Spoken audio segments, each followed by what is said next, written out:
Mangwanani Malelepo Vukenjani Keklas Vanave Africa. Good morning and welcome to Africa Good Morning, your trusted weekday news source bringing you the latest stories from across the continent.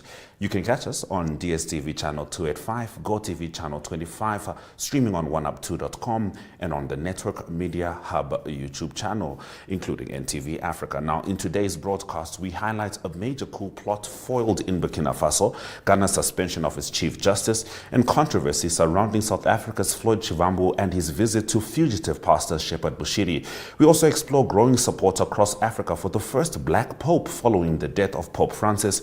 And in our Botswana Report with Rorisang Mogojwe, we cover a national doctors' strike, President Duma Boko's recognition by Time magazine, and key updates in sports and public policy. This is Africa Good Morning with Ashwin Berry. Top stories shortly. Welcome to Namibia, where adventure meets tranquility. With Enjoy, you have access to a wide range of accommodations to suit every traveler's taste and budget. Experience the finest dining and hospitality Namibia has to offer. Booking your dream accommodation is just a few clicks away with Enjoy. Join thousands of happy travelers who have trusted Enjoy for their Namibian getaway. Your gateway to unforgettable Namibian adventures.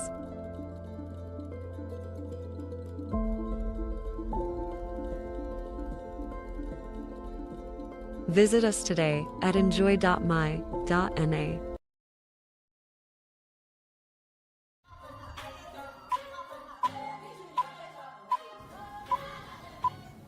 In our top stories, Burkina Faso's military government has announced the foiling of a major plot to overthrow junta leader Captain Ibrahim Traoré, allegedly orchestrated by current and former soldiers collaborating with terrorist leaders and based in neighboring Ivory Coast.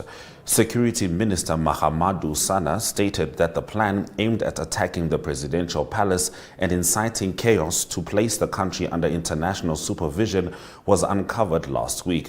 The conspirators reportedly tried to use religious and traditional leaders to influence army officers and intended to launch the assault on 16 April. Authorities claim two former army officers in Ivory Coast masterminded the operation, sharing sensitive information with terrorists to escalate violence and encourage revolt. Several soldiers, including two officers, were arrested, while Ivorian officials have yet to respond to the accusations. This is the latest in a series of alleged coup attempts since Captain Traoré seized power in 2022. Burkina Faso, battling jihadist insurgency, has cut ties with France and allied with Russia, alongside Mali and Niger, after leaving the regional bloc, ECOWAS. Ghanaian President John Dramani Mahama has suspended the country's Chief Justice with immediate effect, pending the results of an investigation, according to an official statement released on Tuesday. The move comes just months after Chief Justice Gertrude Tokornor presided over Mahama's swearing-in ceremony for his second term on January 7.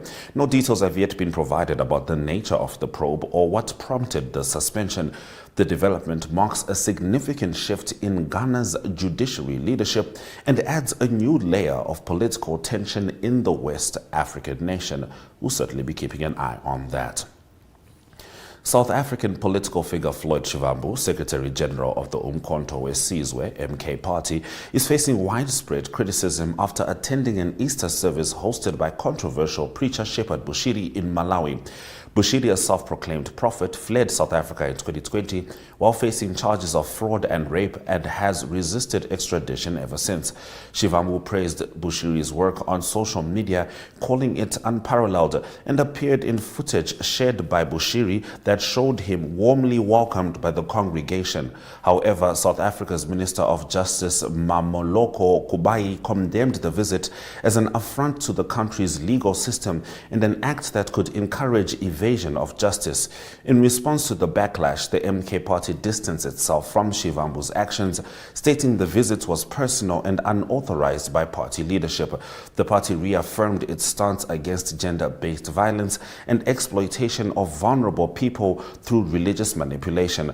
Bushiri, a millionaire preacher with churches across Africa, has claimed to perform miracles, including curing HIV and walking on air. He and his wife deny all wrongdoing and are opinion underpinning Malawi's decision to extradite them to South Africa. Shivambu's actions have reignited debates around accountability, faith, and political judgment.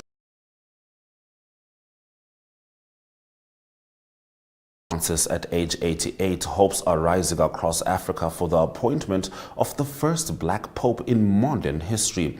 As the continent experiences the fastest growth in Catholic membership, speculation is mounting around figures like Cardinal Peter Turkson of Ghana, Cardinal Fridolin Ambongo of the DRC, and Cardinal Ignace Bessie Dogbo of Ivory Coast. While Vatican insiders remain skeptical due to limited public scrutiny of African contenders, many African Catholics say it's time the papacy reflected the global church's diversity. However, some warn that cultural conservatism, especially on issues like same-sex blessings, could complicate support. Despite uncertainties, leaders and believers alike say a black pope could inspire faith, affirm Africa's place in global Catholicism, and build on Pope Francis's legacy of speaking for the marginalized. Those have been our top stories on Africa. Good morning. We'll shortly be swinging over to Botswana as we talk to Rorisang Mogojwe.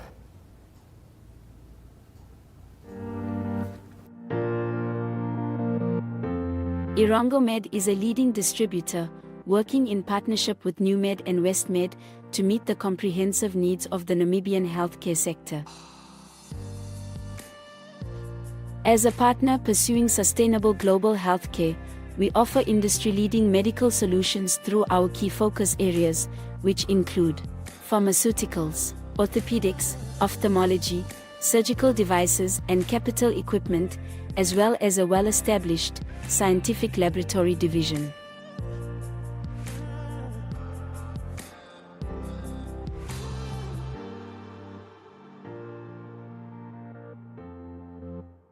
In healthcare, Irongo Med is committed to making a difference. What about you?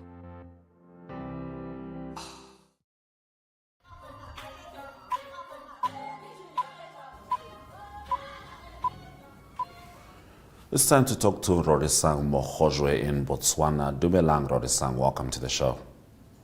A very good morning to you, Ashwin, and thank you very much for having me. It's always a pleasure, as usual, to be right here on Africa. Good morning. All right, now, a dispute between the government and the Botswana Doctors Union, BDU, over unpaid emergency call time compensation is disrupting services at major public hospitals. The Botswana Doctors Union and the Ministry of Health have actually locked horns over emergency call compensation, and this has caused service disruption at public health institutions and hospitals across the country. Now, what is going on is that doctors that are within public service employment say that they are overworked and underpaid, and therefore are demanding compensation for emergency call time, and they're also demanding fair treatment because they feel like, number one, they're being exploited, number two, they are overworked and underpaid, and any tired doctor is a doctor that is going to make fatal mistakes. And that is what members of the public are also saying, that the public or the patients are actually paying the price for this. They are collateral damage, and that this might actually become a crisis in an already depleting or in an already deteriorating public health system. However, the Minister of Health called a press conference, and he tried to assure members of the public that everything is under control and that the situation is not that bad. He did say that some private doctors have actually volunteered their services free of charge in order to ease the strain, and that they are redeploying some staff members to some of the areas or the hospitals that have been hard hit by this withdrawal of call duties, emergency call duties by these doctors. However, the doctors, on the other hand, are saying they are disagreeing with this. They're saying that the minister is actually downplaying the situation. They have criticized the minister, who is actually a medical doctor by profession. By the way, the union is saying that the minister is actually downplaying the situation. It is actually bad. It is at crisis level, and because of their demands, they are now pursuing legal action. because they are demanding fair treatment and overdue compensation for emergency call. Now let's hear what the president of the Botswana Doctors Union had to say, Dr. Gifilwe Silema. We're going to find situations here where there is an uprising in healthcare. And like I'm saying, they are downplaying everything. They are making everything look like everything is okay. No, things are not okay. You know, tomorrow we are going back to court. We have filed our replying affidavit, and it's loaded enough to convince a listening judge for this here now is a serious offense by the government. We are back to slavery, and you should know this is plain slavery. What the government is doing, there is nothing to it but just slavery, and that they continue to perpetuate it in the name of we don't have the finances. That was Dr. Silema, who's the president of the Botswana Doctors Union, who has since received support from the Botswana Nurses Union, as well as from the umbrella or the Federation of Public Sector Workers Union, as well as opposition Botswana Congress Party, who are all criticizing the UDC government for failing to handle the matter, or they are criticizing the way that the government is handling this matter. The Resident Doctors Association of Zambia has also expressed solidarity with the Botswana Doctors Union. They are going to court today, and we will bring you more of those developments as they happen right here on Africa Good Morning. Now, President Duma Boko has been named one of Time magazine's 100 most influential people of 2025, recognized for leading Botswana's historic political shift in 2024. Some good news there for President Duma Boko. He has been recognized as one of Time's magazine's 100 most influential people of 2025, and this is because of the defeat of the former ruling party, Botswana Democratic Party. Now, President Boko is actually the first Botswana to be included in Time's 100 list. His Minister of Minerals and Energy, Boholo was previously named to the Time Next 100 or Time 100 Next list in 2022, which honors rising global figures. Now, Boko says that this is an absolute honor, and we did have a conversation with the press secretary to the president, Emma Mutapati, who said that this win, according to Boko, is not just for Boko, but it is also for Botswana as a whole, because he intends to capitalize on this win in order to attract foreign direct investment. We do understand that Time magazine described Boko's win, or rather the unseating of the former ruling BDP, as a seismic upset, and they also praised his commitment to justice, equality, and democracy. However, the magazine also noted that Boko has an uphill task ahead as he works to deliver on ambitious campaign promises that he made during the 2024 general election campaign, and this includes doubling the minimum wage to 4,000 pula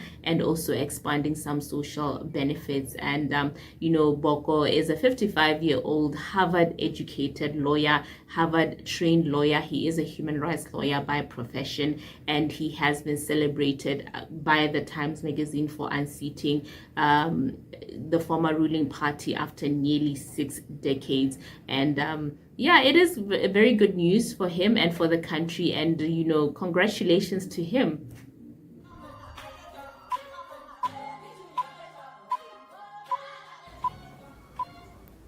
In your sports news, Rorisang, Minister of Sports and Arts Jacob Kelebeng has announced that horse racing is now officially recognized as an affiliate sport under the Botswana National Sport Commission.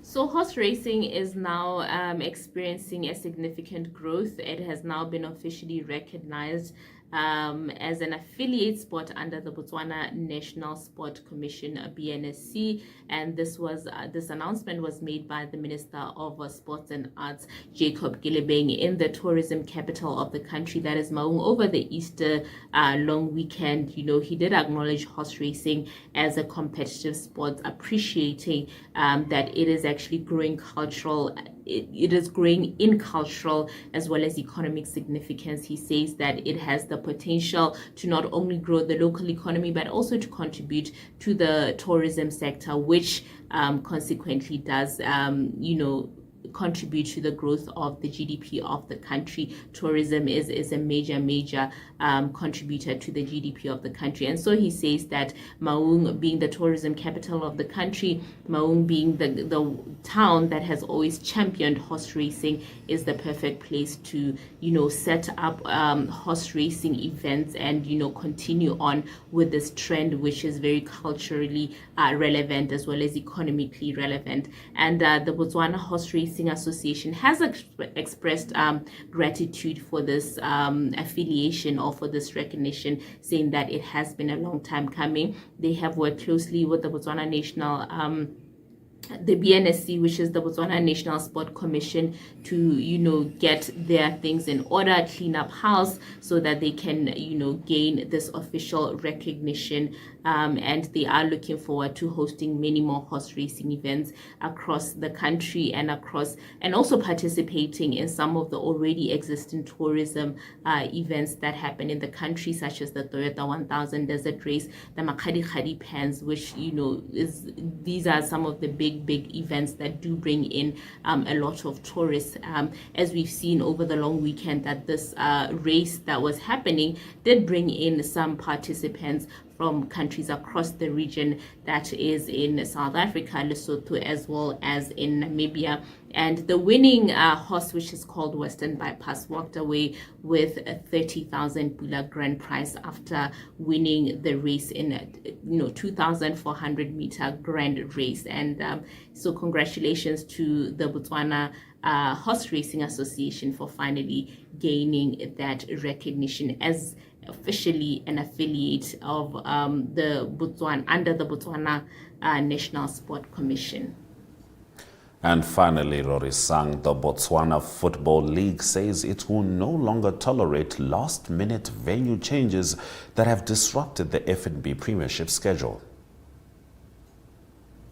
The Botswana Football League says it will no longer tolerate last-minute venue changes that have disrupted the FNB Premiership schedule. The league's CEO Bennett Mamelodi expressed frustration after a whole week of confusion that was sparked by clubs shifting and changing matches without any proper notice. Muchudi Center Chiefs' recent fixtures against Traffic were suddenly moved from Royal Area Stadium, forcing them to share a venue with Gaborone United. This came after reports that stadium custodians, being the Township Rollers, a favorite of many in the country, had barred Chiefs from using Royal Area Stadium due to a fallout. Chiefs had originally listed Dinaledi Academy and Royal Area as their home venues, but have since struggled for consistency since the fallout.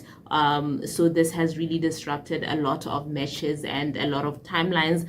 And several other fixtures as well were affected. A midweek match between Chiefs and Chadibe FC was moved from Dinaledi to Lobatse Sports Complex, triggering a chain of reschedules, including a delayed kick-off for Extension Gunners versus GU, that's Gaborone United. Hours later, the BFL then reversed the timing again, and on that very same day, BDF 11's game against Orapa United was relocated from Royal Area to VTM Arena after reports emerged that BDF 11 owed Rollers unpaid stadium fees. Rollers did confirm the debt, saying that they could no longer afford to host teams on credit. Now, in a surprise twist, Chiefs were allowed back to the Royal Area just recently, hinting at mended relations with Rollers. However, yet another late venue change for their match against Chadibe FC frustrated fans and the league.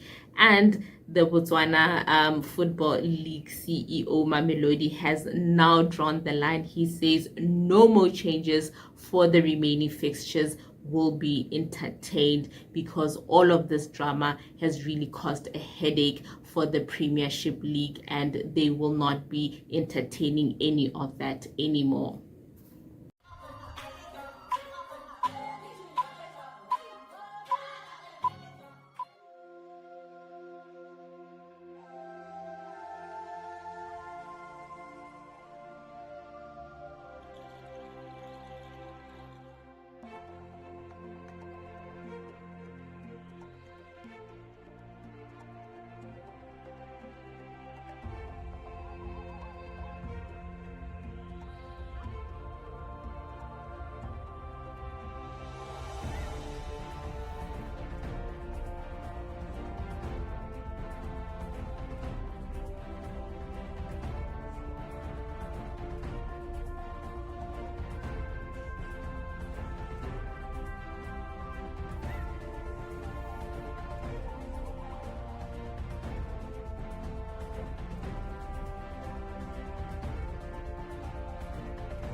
We now swing to Namibia.